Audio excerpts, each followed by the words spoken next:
Next है आपका कि 1 अंक वाले प्रश्न, ठीक है, तो आपके एग्जाम में ये भी आ सकता है 1 अंक वाले प्रश्न जिसमें आपको आंसर लिखना होगा। उसमें आपको टिक करने का था। पहला जो हम लोगों ने डिस्कस किया वो क्या था, मल्टीपल चॉइस क्वेश्चंस थे, है ना, एमसीक्यू बेस्ड थे वो। अब आपको 1 अंक वाले प्रश्न है जो आपको आंसर लिखना पड़ेगा। जैसे अन्य राज्यों की अपेक्षा केरल में शिशु मृत्यु दर कम क्यों है ना, क्यों है? तो यहाँ स्वास्थ्य सुविधाएं जो है बेहतर है, यहाँ की जो व्यवस्था है, स्वस्थ व्यवस्था है, शिक्षा की व्यवस्था है, लोग अवेयर रहेंगे तभी वहां पर क्या होगा, सारे चीजों का सही डिसीजन लिया जा सकेगा। तो यहाँ पर जो है स्वास्थ्य सुविधाएं बेहतर है, जिसके कारण क्या होगा कि जिसके कारण वहां पर की जो शिशु मृत्यु दर है वो कम होगी। ठीक है, नेक्स्ट सेकंड क्वेश्चंस देखते हैं। क्या सिर्फ औसत आय के आधार पर विकास की गणना करना सही है? नहीं, सिर्फ अगर हम लोग औसत आय को आधार मान लेंगे तो ये बिल्कुल गलत होगा। हम लोगों को और भी चीजों पर ध्यान रखना होगा, जैसे स्वास्थ्य सुविधाएं पे, है ना, कि वहां पर कैसा स्वास्थ्य का सुविधाएं, लोग कितने शिक्षित है, साक्षरता दर क्या है, ये सारा। ठीक है, तो यहाँ पे कह रहा है कि नहीं, क्योंकि उसमें आय की असमानता का पता नहीं चलता है ना। नेक्स्ट देखिए, जीवन प्रत्याशा से क्या अभिप्राय है? तो जीवन प्रत्याशा का क्या अभिप्राय है कि व्यक्ति की संभावित जीवित रहने की औसत वर्ष।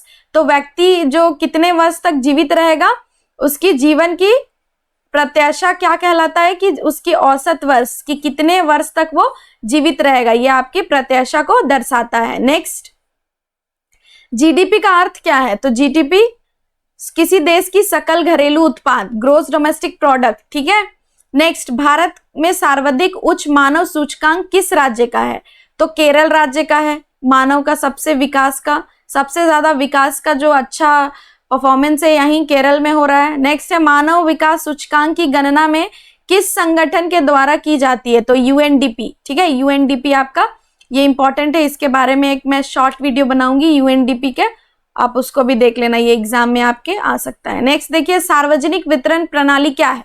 तो सार्वजनिक वितरण प्रणाली से आप क्या समझते हो? तो राशन वितरण की वह प्रणाली जिसके द्वारा उचित मूल्यों पर गरीबों को सरकार दुकानों के माध्यम से राशन बांटते हैं। ठीक है, तो सरकार क्या करती है, कम दाम पर लोगों को राशन उपलब्ध कराती है, इसे ही कहते हैं सार्वजनिक वितरण प्रणाली, की सार्वजनिक तौर पे लोगों को राशन बांटना होता है। ठीक है, बांटते हैं।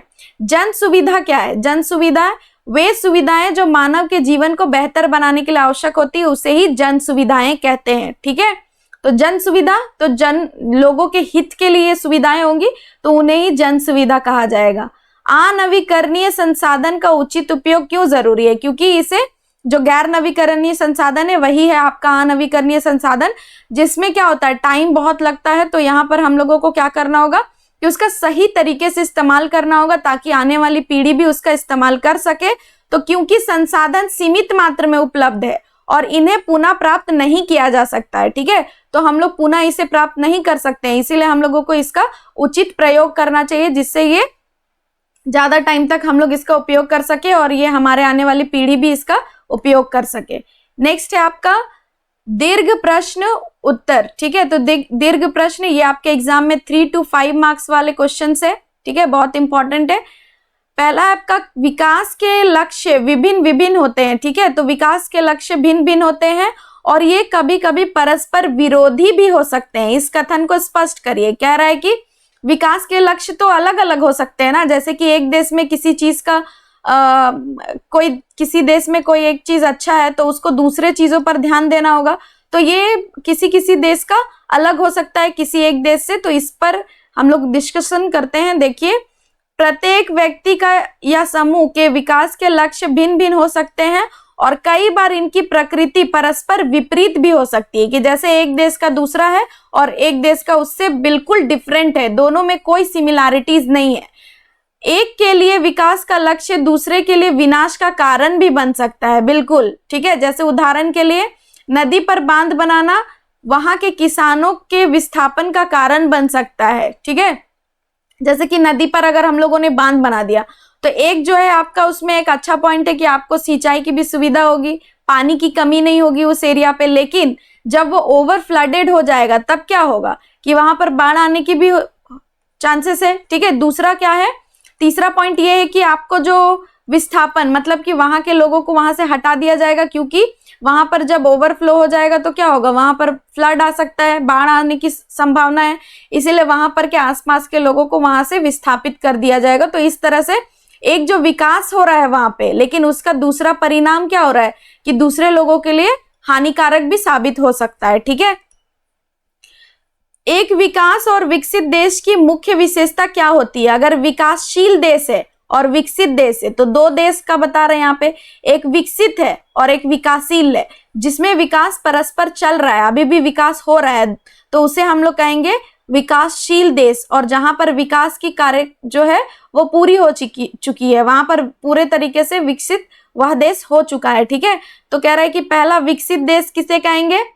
नई तकनीक व विकसित उद्योग होंगे, वहां पर उच्च स्तरीय रहन सहन होगा, उनका लिविंग स्टैंडर्ड भी अच्छा होगा, उच्च प्रति व्यक्ति आय होगा। ठीक है, लोगों का प्रति व्यक्ति आय बहुत ज्यादा होगा और साक्षरता दर भी उच्च होगी, तो उनका साक्षरता दर भी बहुत ज्यादा होगा। ठीक है, विकासशील देश किसे कहेंगे? जो औद्योगिक रूप से पिछड़े हुए हैं, है ना। तो इसमें आपको मैं एक होमवर्क देना चाहती हूँ कि आप लोग इसका कुछ देश का नाम अपने बुक से एग्जाम्पल लिख लेना। ठीक है, तो ये आपके एग्जाम में काम आएगा। तो विकासशील देश में औद्योगिक रूप से पिछड़े हुए, उतना ज्यादा उनमें अच्छा औद्योगिक नहीं है, निम्न प्रति व्यक्ति आय है, बहुत कम, लो प्रति व्यक्ति आय, लो रेट ऑफ प्रति व्यक्ति आय है। नेक्स्ट है साक्षरता दर भी कम है। ठीक है, तो इस तरह से हम लोग को पता चलता है कि किसी देश में प्रति व्यक्ति आय जो है, या फिर उससे पता चलता है कि विकसित है या फिर विकासशील है ना। इससे भी ये भी पता लगाया जा सकता है। ठीक है, नेक्स्ट है आपका आय के अतिरिक्त और कौन से कारक है जो हमारे जीवन में महत्वपूर्ण भूमिका निभाते हैं? सिर्फ एक आय ही तो जरूरी नहीं है ना, और भी अच्छा बहुत सारा पॉइंट्स है जिससे हम लोगों को पता चलता है कि वो हमारे जीवन के लिए बहुत जरूरी है। और भी चीजें हैं, जैसे कि यहाँ पे कह रहा है कि आय ही सिर्फ होना जरूरी नहीं, आपको अच्छा एनवायरनमेंट चाहिए, हेल्थ फैसिलिटी चाहिए, है कि नहीं, आपको वहां पर रोजगार मिलना चाहिए, एम्प्लॉयमेंट होना चाहिए, बच्चों को अच्छी शिक्षाएं मिलना चाहिए। ठीक है, तो आय के अतिरिक्त बेहतर जीवन के लिए परिवार, रोजगार, मित्रता, सुरक्षा, समानता की भावना और शांतिपूर्ण माहौल आदि महत्वपूर्ण है, क्योंकि मुद्रा ही केवल भौतिक वस्तु खरीदी जा सकती है। तो मुद्रा से सिर्फ भौतिक वस्तु खरीदेंगे, बाकी सारा चीजें कौन पूरा करेगा? तो बाकी जैसे अच्छा एनवायरनमेंट होना चाहिए, सुरक्षा होनी चाहिए, ये सारा बहुत जरूरी पॉइंट है। जो आय के अतिरिक्त और भी बहुत सारे पॉइंट्स होते हैं जो एक जीवन जीने के लिए बहुत महत्वपूर्ण भूमिका निभाते हैं। ठीक है, नेक्स्ट देखिए, आर्थिक विकास के लिए साक्षरता क्यों अनिवार्य है? अगर आर्थिक विकास चाहिए, आर्थिक का मतलब है कि एक इंसान की जो आर्थिक विकास हो वो हो, तो स्पष्ट कीजिए कि ये क्यों जरूरी है। तो इसमें इनसे ज्ञान व दक्षता प्राप्त होती है। अगर आपका आर्थिक विकास करना है तो आपको साक्षर होना बहुत जरूरी है। इससे आपको सही गलत का पता चलेगा, कौन सी चीज आपके लिए सही है, कौन सा गलत है। रोजगार का स्तर भी बढ़ेगा। ठीक है, नई तकनीकों का प्रयोग व स्तर प्राप्त होगा। ठीक है, तो नई तकनीकें भी आएंगी, उनका भी प्रयोग आप कर पाओगे। जैसे कि अभी मोबाइल फोन ही ले लो फॉर एग्जांपल, तो आजकल के डेट में सारे चीजें फोन पे ही होते हैं।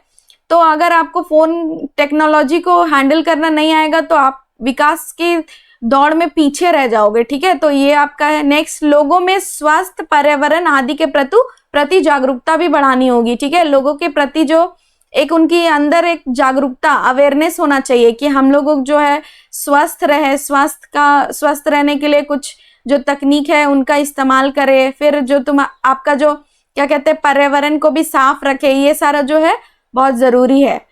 नए नए उद्योगों को स्थापित करने की क्षमता बढ़ती है। अगर लोग पढ़े लिखे होंगे तो नया नया इंडस्ट्री सेटअप होगा, है कि नहीं, उनके अंदर कुछ नई तकनीकें होंगी जिसके थ्रू वो लोग क्या कर सकेंगे, नए अपना आइडिया शेयर करेंगे। ठीक है, नेक्स्ट है निम्नलिखित को स्पष्ट कीजिए। पहला शिशु मृत्यु दर, निवल उपस्थिति अनुपात और साक्षरता दर। तो पहला है शिशु मृत्यु दर।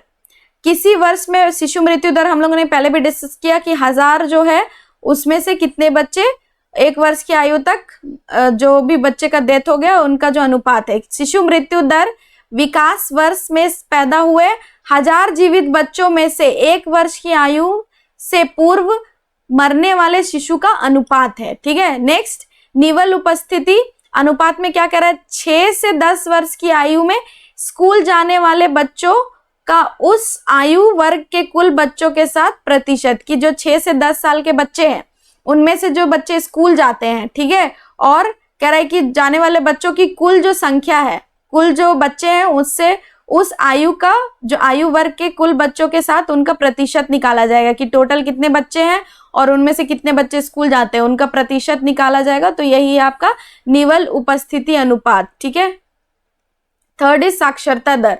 तो साक्षरता दर क्या होता है, किसी देश अथवा राज्य की साक्षरता दर वहां के कुल लोगों के जनसंख्या व पढ़े लिखे लोगों के अनुपात को कहा जाता है। ठीक है, अधिकांश यह प्रतिशत में दर्शाया जाता है ज्यादातर, परंतु कभी कभी इसे प्रति कोटि या फिर प्रति हजार पर भी दिखाया जाता है। तो वहां पे जो साक्षरता दर है, साक्षरता दर से यही तात्पर्य है कि वहां के लोग कितने शिक्षित है, कितने पढ़े लिखे हैं। ठीक है, नेक्स्ट आपका 6 नंबर में विकास की धारणीयता से क्या मतलब है। तो विकास की धारणीयता जल के उदाहरण की मदद से समझाए।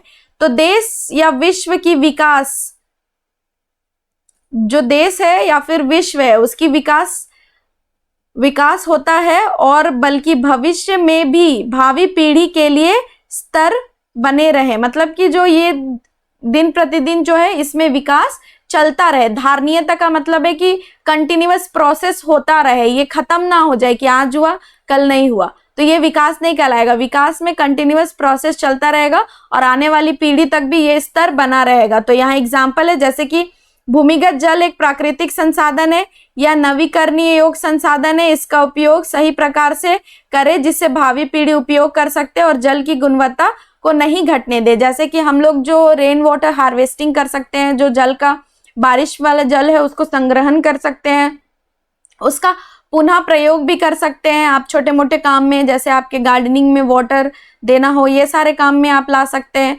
तो ये आप करके आप क्या कर सकते हो, जल को बचा सकते हो ताकि आने वाले पीढ़ी भी जल का इस्तेमाल कर सके। ठीक है, नेक्स्ट है 7 नंबर, एक विकासशील देश विकसित देश के साथ तुलना के लिए 2 आधारभूत मापदंड क्या होंगे। तो पहला राष्ट्रीय आय, कि अगर आप 2 देश है, एक विकसित देश है एक विकासशील देश है, तो उनका जब आप क्या करोगे, उनको जब आप उनके बीच में तुलना करोगे तो कैसे कर पाओगे, राष्ट्रीय आय देखोगे, प्रति व्यक्ति आय देखोगे और मानव विकास सूचकांक की कितना विकास हो रहा है। ठीक है, जन सुविधाओं का क्या अर्थ है, जन सुविधा से आप क्या समझते हैं, तो हम लोगों ने पहले भी डिस्कस कर लिया। जन सुविधाएं वे सुविधाएं होती है जो मानव के जीवन को बेहतर बनाने के लिए सरकार द्वारा प्रदान की जाती है, जैसे कि राशन वितरण एक इसका एग्जाम्पल है। भारत में जन सुविधा का नाम लिखिए, तो भारत में कुछ जन सुविधाएं हैं जिनका नाम लिखने के लिए कह रहा है, जीवन विकास के लिए आवश्यक है। ठीक है, ये सुविधाएं और सेवाएं सरकार द्वारा उपलब्ध की जाती है और इसमें कौन कौन सी आएंगे, जैसे रक्षा, अस्पताल, गली में लाइट, पुलिस, सरकारी विद्यालय, प्रदूषण मुक्त पर्यावरण, परिवहन, संक्रमण, बीमारी से बचाव। ये सारा कौन करेगा, सरकार का रिस्पॉन्सिबिलिटी है कि अपने देश के लोगों के लिए ये सारी सुविधाएं वो प्राप्त कराएं। ठीक